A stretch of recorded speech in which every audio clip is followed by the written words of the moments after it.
Long before Wall Street scandals, before financial crashes, before billionaires ruled the world, one silent film dared to expose the truth. In 1909, A Corner in Wheat became one of the earliest and boldest attempts to show the brutal reality of capitalism. A world where the rich manipulate the system and the poor pay the price. A man hoards wheat to drive up prices, starving the very people who grow the food. But in the end, greed comes with a cost.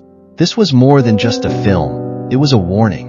A warning that, even a century later, we still haven't heeded. Let's take a journey back to one of the first cinematic critiques of economic power, because the past has more to teach us than we ever realized.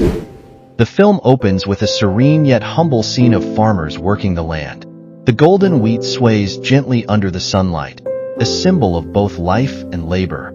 These men are not rich, but their work is honest, their hands rough from toil. They plant, they harvest, they live simply, relying on the wheat they grow to feed their families. Then, in stark contrast, we are introduced to the Wheat King, a ruthless and impeccably dressed businessman. He operates in a world of luxury, where money is made not by labor but by manipulation. He does not till the soil or touch the grain, yet he wields the power to control its price. The rise of the Wheat King. As the film progresses, the Wheat King, seeing an opportunity for greater profit, makes a strategic move. He corners the wheat market. This means he buys up all available wheat, creating artificial scarcity, and then resells it at exorbitant prices. The consequences of this are immediate and devastating. Bread prices skyrocket overnight. The once affordable staple of the working class is now beyond reach. The farmers, who should be benefiting from higher wheat prices, are left out of the equation because the Wheat King's monopoly controls the entire system. The rich get richer, the poor suffer, and no one can stop it. The suffering of the poor. Now, Griffith takes us back to the struggling masses. A long bread line stretches through the streets, filled with men, women, and children who once lived humbly but could at least afford food. Now, they stand hungry, desperate, powerless. The farmers, too, feel the weight of the Wheat King's greed. They are unable to sell their crops at fair prices and are slowly crushed under financial strain. In one particularly gut-wrenching moment, a poor man reaches into his pocket, only to find he has too little money for a loaf of bread. The baker, with a sorrowful but helpless look, shakes his head.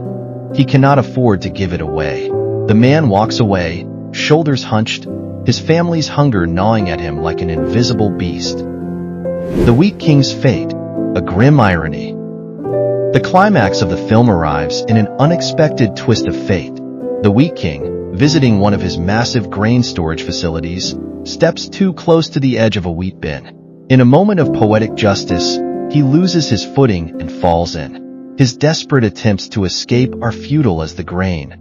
The very thing he hoarded and exploited engulfs him. He suffocates under the weight of his own greed, disappearing beneath the very commodity he sought to control. Outside, life moves on. The farmers continue to toil in the fields, the poor still struggle, and despite the Wheat King's death, the system remains unchanged. The cycle of exploitation and hardship persists. Lessons from A Corner in Wheat. Number 1. The ruthlessness of capitalism. The film exposes the brutal reality of unchecked capitalism, how wealth can be created at the expense of the many. The Wheat King represents the elite who manipulate markets without considering the human cost. Number 2. Economic inequality and power imbalance.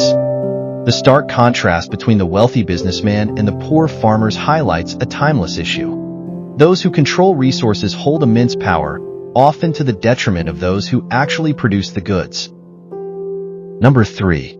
The irony of greed. The Wheat King's death is a chilling reminder that greed can be self-destructive. He sought total control over wheat, but ultimately became its victim, quite literally buried under the weight of his own greed. Number 4. The suffering of the innocent.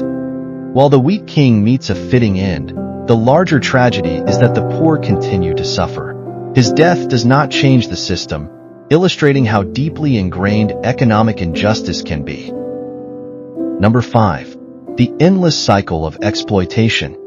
The film ends not with resolution, but with an unsettling reality. Nothing truly changes. This is perhaps the most haunting lesson. Greedy individuals may come and go, but the cycle of exploitation persists unless real systemic change occurs. A Corner in Wheat is not just a silent short film. It's a powerful indictment of economic greed, eerily relevant even over a century later. With its striking visual storytelling and sharp social critique, Griffith crafted a film that speaks volumes about wealth, power, and human suffering without a single spoken word. If you like this video, let's know so that we bring more such content for our viewers. Don't forget to subscribe and share this video to the ones you really care for. See you in the next video.